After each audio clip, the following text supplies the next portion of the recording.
ভাত আমাদের staple food. So আমার মনে হয় যে এই বিষয়টার উপর আমাদের ফোকাসটা আরেকটু বাড়ানো উচিত। বাংলাদেশের ম্যাক্সিমাম ফ্যামিলিগুলোতে 2 বেলায় ভাত খাওয়া হয়। যারা ডায়াবেটিক পেশেন্ট বা অন্য কোনো রোগ আছে তারা হয়তো 2 বেলা রুটি 1 বেলা ভাত খান।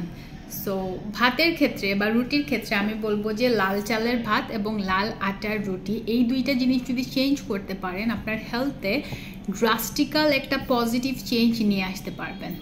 এখন কথা হলো যে কেন আমি সাদা চালের ভাত খাবো না এবং লাল চালের ভাত খাবো। ফার্স্টেই যেই কমপ্লেক্সিটিটা আসে সেটা হচ্ছে যে লাল চাল আসলে পাওয়া খুব একটা যায় না। গ্রামেও এখন লাল চাল খুব একটা পাওয়া যায় না, বিকজ ওনারাও এখন সাদা চালের ভাত খান। এবং গ্রামের বাজারগুলোতেও কিছু পরিমাণে লাল চাল পাওয়া যায়, বাট সেটার কোয়ালিটি খুবই ড্রপ করে, বিকজ লাল চালের শেলফ লাইফ অনেক কম। কারণ হচ্ছে লাল চালের আউটার পার্টে যেই ব্রান্ডটা থাকে বা যে ফাইব্রাস ব্রান্ডটা থাকে সেখানে অয়েলের পরিমাণ কম, যার কারণে এটা বেশি দিন ভালো থাকে না যদি ভালোভাবে সংরক্ষণ না করা হয়। অন দ্য আদার হ্যান্ড সাদা চালের কিন্তু শেলফ লাইফটা অনেক বেশি, বিকজ লাল চাল থেকে সাদা চাল যখন হচ্ছে তখন সাদা চালের অনেকগুলা লেয়ার ফেলে দেওয়া হয়। সো ওই লেয়ারের মধ্যে ফাইবার থাকে, পুষ্টি উপাদান থাকে, ফর এক্সাম্পল ভাইটামিন, মিনারেল। এবং এই যে প্রসেসিংটা হচ্ছে লাল চাল থেকে সাদা চালে যখন আমরা আসছি কালারটা কমপ্লিটলি কিন্তু চেঞ্জ হয়ে যাচ্ছে। এবার একটু বলি যে আসলে সাদা চালে পুষ্টি উপাদান বেশি নাকি লাল চালে। অফকোর্স লাল চালে পুষ্টি উপাদান বেশি, বাট লাল চাল থেকে যখন সাদা চালে আমরা কনভার্ট করছি তখন পুষ্টি উপাদান অনেক কমে যায়। স্পেশালি ফাইবারটা যখন কমে যাচ্ছে তখন কোষ্ঠকাঠিন্য হতে পারে। সাদা চাল খাওয়ার পর ব্লাড সুগার লেভেল বেড়ে যায়। ডাইজেশনটা যেহেতু সাদা চালের খুব তাড়াতাড়ি হয়, ইন দ্যাট কেস সেটা ব্লাড সুগার লেভেলকে অনেক স্পাইক করে। দ্যাট মিন্স সাদা চালের ভাত খাওয়ার পর ডাইজেশনটা খুব তাড়াতাড়ি হয়, তাড়াতাড়ি আমাদের খিদা লাগে, and at the same time আমাদের ব্লাডে যে সুগার লেভেল আছে সেটা বেড়ে যায়। তো আমরা তো শুধুমাত্র সাদা চিনি ভয় পাই, সাদা চিনি ছাড়াও সাদা চালের ভাতকে বা সাদা আটা ময়দার রুটিকেও ভয় পাওয়া উচিত। এবং সাদা চালের গ্লাইসেমিক ইন্ডেক্সটা হচ্ছে অনেক হাই। যেসব খাবারের গ্লাইসেমিক ইন্ডেক্স অনেক হাই সেটা আসলে আমাদের জন্য স্বাস্থ্যকর না, বিকজ সেটা আমাদের ব্লাড সুগার লেভেলকে অনেক বেশি স্পাইক করে। সো সাদা চাল যখন আমরা খাচ্ছি এটা আমাদের মনে রাখতে হবে যে সাদা চালে পুষ্টি উপাদান অনেক কম, ফাইবার অনেক কম, এবং সাদা চাল খেলে আমাদের ব্লাড সুগার লেভেলটা অনেক বেশি স্পাইক করে, সুগার কন্ট্রোলে থাকে না, আমাদের ডায়াবেটিক হওয়ার সম্ভাবনা বেড়ে যায়, হার্টের সমস্যা হওয়ার সম্ভাবনা বেড়ে যায়। এখন লাল চালে আসলে থাকে কি, লাল চালের যে আউটার শেলটা আছে সেখানে 3টা ইনগ্রিডিয়েন্ট থাকে। Fibrous bran, that means fibre, nutritious germ, that means পুষ্টি উপাদান, এবং আরেকটা হচ্ছে কার্বোহাইড্রেট বেসড এন্ডোস্পার্ম, যেটা পুরা চালের মধ্যে থাকে। সো শেলে মধ্যে থাকছে হচ্ছে ফাইবার, পুষ্টি উপাদান অ্যান্ড ফুল কার্বোহাইড্রেট। এখন কথা হচ্ছে যে শর্করা মানেই কি ভালো নাকি। শর্করা বা কার্বস বা কার্বোহাইড্রেটের মধ্যে ভালো শর্করা আছে, খারাপ শর্করা আছে। সো সাদা চালে যখন আমরা কনভার্ট করছি লাল চাল থেকে তখন কিন্তু সেটা খারাপ শর্করাতে পরিণত হচ্ছে, যেটার গ্লাইসেমিক ইন্ডেক্স বেশি, যেটার পুষ্টি উপাদান কম। সো যেটা খেলে আমাদের যতটা না পুষ্টি আমরা পাচ্ছি তার চেয়েও বেশি আমাদের ক্ষতি হচ্ছে।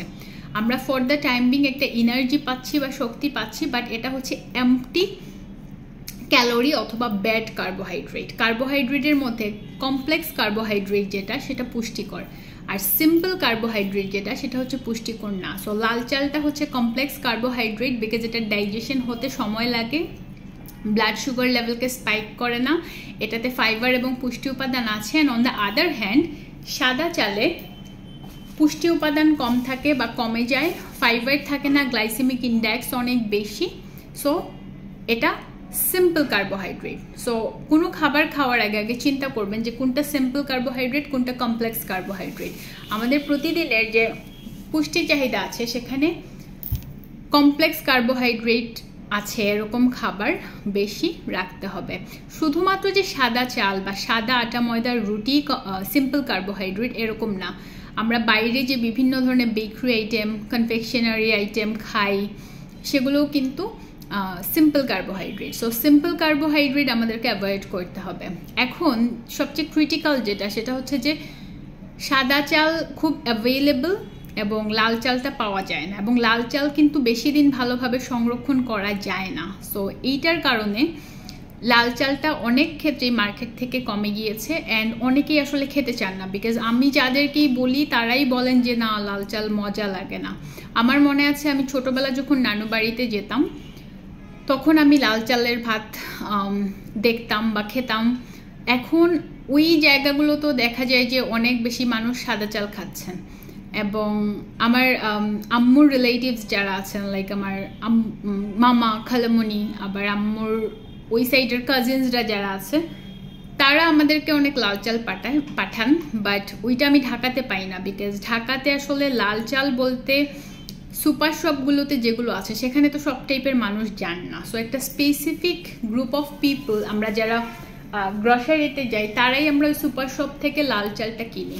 বাট ওই লাল চালগুলো খুব একটা যে খেতে মজা তাও না, সত্যি কথা যদি বলি, আমি সুপার স্টোর থেকে যে লাল চালগুলো কিনি ওগুলো আসলে খেতে খুব একটা মজা না। মজা না মিনস এই লাল চাল খেয়ে আমরা আসলে বড় হই নাই।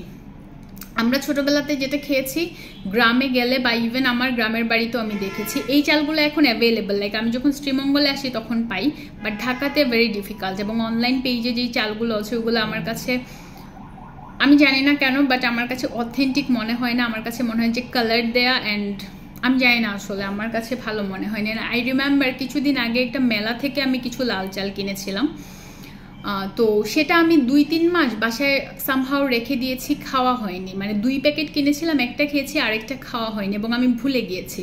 তো আমার আম্মু তারপর যখন এটা বের করে আনলেন দেখলেন যে চালের মধ্যে কেমন যেন একটা পোকা টাইপের হয়ে গেছে এবং নষ্ট হয়ে গেছে। বাট সাদা চাল কিন্তু এতদিন নষ্ট হয় না। সো মার্কেটে এত বেশি সাদা চাল কেন পাওয়া যায়, এটার পেছনে মেইন রিজন হলো সাদা চাল প্রিজার্ভ করা ইজি, নষ্ট হয় না, যেহেতু এটার আউটার শেল থেকে সব কিছু ফেলে দেওয়া হচ্ছে। সো এই পার্টগুলো যখন ফেলে দেওয়া হচ্ছে লাল চাল থেকে, এবং এটাকে যখন প্রসেসিং করে সাদা চালে নিয়ে আসা হচ্ছে, তখন আসলে আমরা ফাইবার পাচ্ছি না, পুষ্টি উপাদান পাচ্ছি না, এবং এটা আমাদের শরীরে একটা সিম্পল কার্বোহাইড্রেট, যেটা ভালো না, আসলে শরীরের জন্য ভালো না। সো এই ব্যাপারটা আমাদের মনে হয় একটু লক্ষ্য রাখা উচিত, বিকজ আমাদের বাংলাদেশে আসলে স্টেপল ফুড বলতেই তো চাল বা ভাত এবং রুটি। অনেক বাসাতে সকালে হয়তো রুটি খান সাদা আটা ময়দার। সো আপনারা আজকে থেকে চেষ্টা করবেন লাল আটার রুটি খেতে। যদি সুপার শপ থেকে কিনতে না চান, আপনি 10 বা 20 কেজি গমকে কিনে ধুয়ে শুকিয়ে নিজে হচ্ছে সেটাকে কুটিয়ে নেবেন, এটা অনেক মজা। এই হ্যাবিটটা আমি পেয়েছি আমার মেঝো মামার কাছ থেকে, বিকজ উনি শ্রীমঙ্গলে আসলেই হচ্ছে এই যে গম কিনে উনার জন্য নিয়ে যেত, এন্ড আমাদের বাসায় দিয়ে যেত। So that was the first time আমার মানে মনে হয়েছে যে এরকম কিছু একটা যদি আমি আমার রেগুলার লাইফে খেতে পারি অনেক ভালো।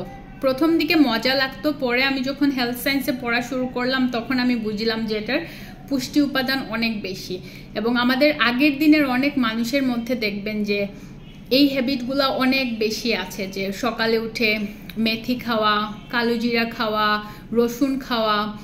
আমার এই মামা এখন জীবিত নাই, আল্লাহ ওনাকে বেহেশত নাসিব করুক, বাট আমি ওনাকে দেখেছি উনি সকালে ঘুম থেকে উঠেই অনেক কিছু মিক্স করে, মানে যেগুলোর ভেষজ গুণাবলী আছে সেটা উনি পানির মধ্যে ভিজিয়ে রাখতেন অথবা সকালে উঠে খেয়ে ফেলতেন, এন্ড আমাদেরকে বলতেন যে এটা এভাবে খাও, ওইটা ওইভাবে খাও। সো উনার কাছ থেকে আসলে আমি অনেক কিছু শিখেছি, আর স্পেশালি এই যে লাল আটার রুটিটা আমি উনার কাছ থেকে শিখেছি। এবং এরপরে যেটা হয় আসলে গম কিনে আনা, শুকানো, দেন কুটিয়ে নেয়া, এগুলো একটু ঝামেলা। সো এখন আমি যেটা করি সুপার শপ থেকে কিনে ফেলি, অ্যান্ড ওইগুলো আমার কাছে ভালো। আপনি দেখবেন যে লাল আটার রুটি বা লাল চালের ভাত যখন খাবেন তখন আপনার খিদাটা কম লাগবে, বাট সাদা চালের ভাত, সাদা আটার রুটি খেলে দেখবেন যে আপনার খিদাটা বেশি লাগছে, বিকজ এটার ডাইজেশনটা খুব তাড়াতাড়ি হয়, গ্লাইসেমিক ইন্ডেক্সটা অনেক অনেক বেশি। সো যাদের ডায়াবেটিস আছে, হার্টের সমস্যা, কোষ্ঠকাঠিন্যের সমস্যা, high blood pressure, cholesterol level অনেক হাই, বা আরও যাদের বিভিন্ন ধরনের স্বাস্থ্য সমস্যা আছে, আপনারা চেষ্টা করবেন অ্যাটলিস্ট ভাতটা লাল চালের খেতে, এবং রুটিটা লাল আটার খেতে। এখন লাল চাল যেহেতু সব জায়গায় পাওয়া যায় না, গ্রামে একটু কন্ট্যাক্ট করে রাখবেন বা আত্মীয় স্বজনকে বলে রাখবেন, যেটা আমার আম্মু করে, বিকজ আমি লাল চাল অনেক পছন্দ করি বা খেতে চাই। সাদা চালটা আমার কাছে দেখলেই আনহেলদি মনে হয়, বাট খাওয়া হয় না যে তা না, বিকজ ঢাকায় সবসময় পাওয়া যায় না। আর সুপার শপ থেকে যে মোটা মোটা লাল চাল, ওগুলো খুব একটা খাওয়ার যোগ্য না, সত্যি কথা যদি বলি। আমি জানি না ওরা এটা কীভাবে, কোন জায়গা থেকে আনে, কীভাবে প্রসেস করে, বাট একেবারে গ্রামের যে লাল চালটা সেটা অনেক হেলদি, প্লাস খেতেও খুব একটা সমস্যা হয় না। সো যারাই আজকে এই ভিডিওটা দেখছেন, আপনারা চেষ্টা করবেন যে সাদা খাবার যত পারেন কম খেতে। এবং শুধুমাত্র যে লাল চাল বা লাল আটার রুটি হেলদি তা না, আপনি একটু সুপার শপে খেয়াল করে দেখবেন, নুডলস কিছু আছে দাম বেশি, যেগুলাই দাম বেশি সেগুলা ব্রাউন রাইস বা ব্রাউন কোনো গ্রেন দিয়ে বানানো, মানে শস্য দানা, ব্রাউন যে কোনো কিছু। এবং বেশিরভাগ ক্ষেত্রে এগুলো দেশের বাইরে থেকে ইম্পোর্ট করে আনা হয়। ফর এক্সাম্পল, বাংলাদেশে কিন্তু সেই অর্থে স্প্যাগেটির কোনো ব্র্যান্ড নাই, বাট রিয়েল যে ইটালিয়ান স্প্যাগেটি বা বাইরের দেশে যে স্প্যাগেটিগুলো পাওয়া যায়, সেটা আপনি অল্প যদি খান আপনার পেট ভরে যাবে। অন দ্য আদার হ্যান্ড, বাংলাদেশে আমরা যে নুডলসগুলো খাই, যেগুলোর দাম অনেক কম, যেহেতু লোকাল প্রোডাক্ট, 25 টাকার প্যাকেট, 45 টাকার প্যাকেট, সেগুলো খাওয়ার পর আপনার খিদা লাগবে অনেক বেশি, কারণ এগুলো সাদা শস্য দানা, সাদা চাল, সাদা ময়দা, সাদা যে কোনো গ্রেন থেকে বানানো। এবং আমি যদি প্রাইসের কথা বলি, ইটালিয়ান যে স্প্যাগেটি বা পাস্তা বাংলাদেশে পাওয়া যায়, এক প্যাকেটের দাম হয়তো 325 থেকে আরও হাই 500-600 পর্যন্ত আছে। সো এক প্যাকেট স্প্যাগেটি একজন যদি খান 4 থেকে 5 দিন খেতে পারবেন। মানে সেটা যদি মিল হিসেবে খান, ভাতের পরিবর্তে যদি খান, সেটা যদি রুটির পরিবর্তে খান। বাট সেম প্রোডাক্টটা আমরা যদি বাংলাদেশে কোনো কোম্পানি আমি দেখি নেই স্প্যাগেটি বানাচ্ছে, বাট তারা যদি বানায়, আই এম শিওর যে তারা বানাবে হচ্ছে সাদা গ্রেন দিয়ে।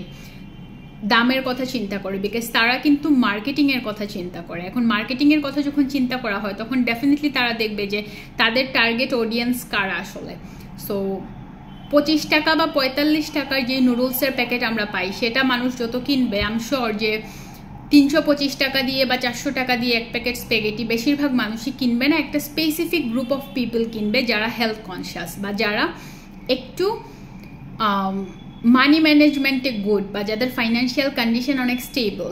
দেন এগেন, ফাইন্যান্সিয়াল কন্ডিশন স্টেবল থাকলেও মানুষ কিন্তু এই দামি খাবারগুলো খেতে চায় না, কারণ হচ্ছে মজা লাগে না, টেস্ট বার্গ হয়তো গ্রো করেনি সেভাবে। বাট এত দামি প্রোডাক্ট আমি যাব না, জাস্ট আমি এক্সাম্পল দেওয়ার জন্য বললাম, এটা যার যার পার্সোনাল চয়েস। দেশের বাইরে আমি দেখেছি এই স্প্যাগেটিগুলোর দামই অনেক কম। আমি জার্মানির কথা যদি বলি, লোকাল স্প্যাগেটি যেগুলো, সেগুলোর দাম ছিল 40 সেন্ট এরকম, মানে বাংলাদেশের 40-50 টাকা। বাট বাংলাদেশে সেম টাইপের স্প্যাগেটির দামই 350-400 টাকা, বিকজ এগুলো তো বাইরে থেকে নিয়ে আসা হয়। সো আমার মনে হয় যে লোকাল কোম্পানি বা ব্র্যান্ড যারা আছে, তারা এটা একটু চিন্তা করতে পারে যে লাল চাল থেকেই স্প্যাগেটি পাস্তা বানানো, সো দ্যাট মানুষ এটা খেতে পারে। আর ভাতের অল্টারনেটিভও কিন্তু স্প্যাগেটি পাস্তা হয়, যদি সেটা লাল কোনো শস্য দানার হয় বা গ্রেইনের হয়, ব্রাউন গ্রেইনের। গ্রেইনস অনেক টাইপের আছে, বাংলাদেশে চাল, গম, এগুলো হচ্ছে গ্রেইন। দেশের বাইরে ওটস আছে, আরও বিভিন্ন ধরনের গ্রেইনস আছে। সো এই জিনিসগুলো আমার মনে হয় যে যারা এগ্রিকালচার নিয়ে কাজ করছেন, মার্কেটিংয়ে যারা কাজ করছেন, সবাই যদি একসাথে কোলাবোরেট করেন, হেলথ স্পেশালিস্ট, নিউট্রিশনিস্ট, তাহলে যেটা হবে, খাবারের একটা গুণগত মানের ড্রব্যাক আমরা করতে পারবো। এট দ্য সেম টাইম আমাদের কোনটা খেতে হবে কোনটা খেতে হবে না, সেটার ব্যাপারেও আমার মনে হয় যে আমরা একটু কনসিয়াসনেস ক্রিয়েট করতে পারবো। আমি জানি সাদা চাল অনেকেই খান, জাস্ট মজা লাগে, লাল চাল খাবো না, লাল চাল পাই না, বাট মেক শিওর দ্যাট বাসায় হ্যাবিটটা ক্রিয়েট করবেন লাল আটার রুটি আর লাল চালের ভাত খেতে, বিকজ এই দুইটাই তো আমাদের বেশি খাওয়া হয়। সো এটা যদি চেঞ্জ করতে পারেন তাহলে অনেক কিছু চেঞ্জ হয়ে যাবে। আর যাদের ডায়াবেটিস আছে, বিভিন্ন আন্ডারলাইন ডিজিজ কন্ডিশন আছে, তারা তো মাস্ট লাল চালের ভাত, লাল আটার রুটি খাবেন। অ্যান্ড কমেন্ট বক্সে আমাকে জানাবেন যে আপনারা আসলে কে লাল চাল খান, কে সাদা চাল খান, আসলেই খেতে চান কিনা বা পছন্দ কিনা, বিকজ আমার এই ব্যাপারগুলো জানার ইন্টারেস্ট অনেক বেশি। অ্যান্ড আমার মনে হয় যে আমি যত বেশি মানুষকে ইন্সপায়ার করতে পারবেন, কনভার্ট করতে পারবো from white rice two brown rice, এটা আমার কাছে একটা স্যাটিসফ্যাক্টরি প্লেস। সবাই ভালো থাকবেন, I will see in the next video, bye bye.